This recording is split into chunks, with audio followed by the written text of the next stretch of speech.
Hi, welcome and welcome back. Designing and creating patterns for glass art can be very enjoyable.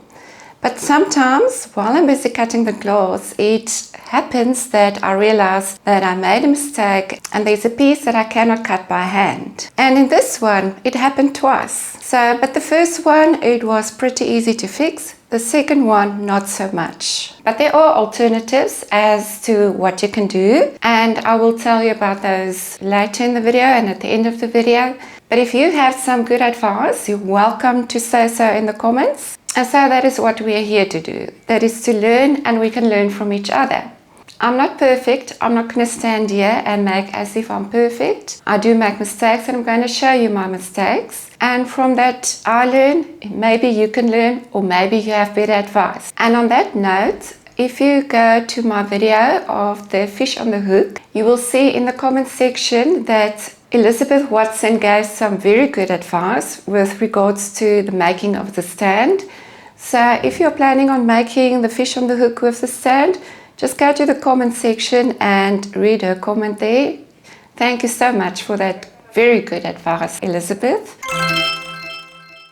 I've created another seascape, but this one with a sailboat, and decided to slump this one over the bullseye lamp bender. I found some nice music, so sit back and relax and enjoy this video.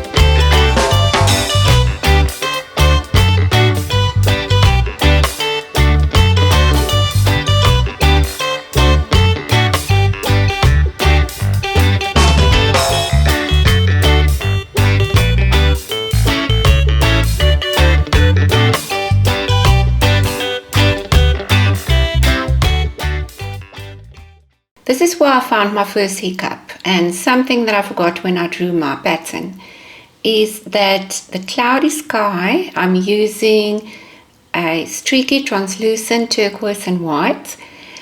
I won't be able to cut it by hand as the boat has pointy edges, and also the flag at the top is in the way. If you want it this way, then preferably cut the sky part with a ring saw. But my ring saw at this stage was not available. Otherwise, my idea to do this was to add an extra blue line at the edges of the boat, and I decided to cut out small pieces of glass by the flag and then add some turquoise powder to hide the cut lines.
Lesson learned, and that is not to use translucent powder to try to hide a cut line. I should have rather used opalescent powder and tried it that way. I could have put it back when it was still flat before I slumped it and with some opalescent frit powder.